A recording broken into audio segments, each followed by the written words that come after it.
may share ako sa inyong secret. Weird facts about me na unusual gawin or kayang gawin ng magaganda. Okay, number 1. Kaya kong abutin yung ilong ko gamit yung dila ko.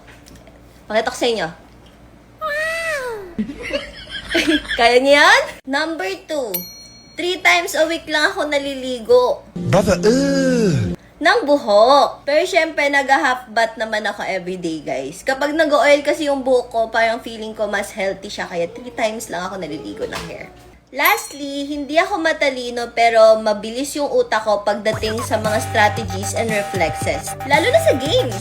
Kaya hilig ko maglaro sa G-Life eh. Super na-enjoy ko laruin yung table game, color game, drop ball, and Super Ace. Challenge kasi ako lalo na kapag ramdam ko yung chances kong manalo. Kaya lang wala na pala sila sa G-Life ngayon. Pero itong mga games pala na to, nasa Casino Plus lang. Na super convenient since phone lang, accessible na siya for me. So yun lang guys. Hopefully hindi kayo na-weirdohan sa akin. And kung na-miss nyo laruin tong mga games na to guys, ilalagay ko yung link sa ating description. See you sa Casino Plus site. Enjoy!